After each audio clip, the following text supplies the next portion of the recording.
Video start చేసే ముందు చిన్న విజ్ఞప్తి, వీడియో వస్తే ఖచ్చితంగా లైక్ అయితే చేయండి. వీడియోకి అయితే నేను 100 లైక్స్ అయితే టార్గెట్ అయితే ఇస్తున్నాను. అలాగే మన ఛానల్ కొత్తగా చూసే వ్యూవర్స్ అయితే ఖచ్చితంగా సబ్స్క్రైబ్ చేసుకోండి.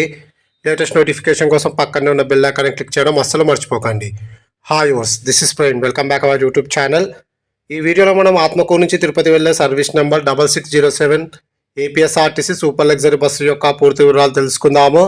ఈ బస్ ఆత్మకూరు డిపోకి చెందిన సూపర్ లగ్జరీ బస్సు. ఈ బస్ ప్రతిరోజు రాత్రి 8:30 ఆత్మకూరు బస్ స్టాండ్లో అవైలబుల్గా ఉంటుంది. రాత్రి 9 గంటలకు ఆత్మకూరు నుంచి అయితే బయలుదేరుతుంది.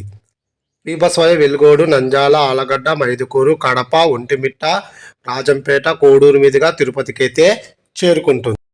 ఈ బస్ వెలుగోడుకు రాత్రి 9:30, నంద్యాలకు రాత్రి 10:30, ఆలగడ్డకు రాత్రి 11:30, కడపకు అర్ధరాత్రి 1:45, ఒంటిమిట్టకు అర్ధరాత్రి 2:45, కోడూరుకు తెల్లవారుజామున 4:10, తిరుపతికి తెల్లవారుజామున 5:15 అయితే చేరుకుంటుంది. ఆత్మకూరు నుంచి తిరుపతికి సుమారుగా 330 కిలోమీటర్ల దూరం ఉంటుంది. ఆత్మకూరు నుంచి తిరుపతికి టోటల్ జర్నీ అవర్స్ 8:15.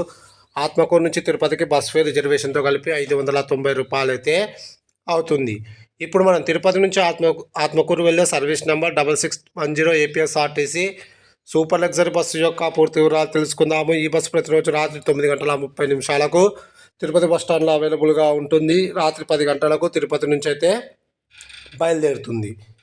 ఈ బస్సు రాజంపేటకు రాత్రి 11:35, ఒంటిమిట్టకు అర్ధరాత్రి 12:25, కడపకు అర్ధరాత్రి 1 గంటకు, ఆలగడ్డకు తెల్లవారుజామున 3:10, నంద్యాలకు తెల్లవారుజామున 4:25, వెలుగొడుకు తెల్లవారుజామున 5 గంటలకు, ఆత్మకూరుకు తెల్లవారుజామున 5:30 అయితే చేరుకుంటుంది. తిరుపతి నుంచి ఆత్మకూరుకు total journey hours 7:30. Please like and subscribe my YouTube channel. Thank you.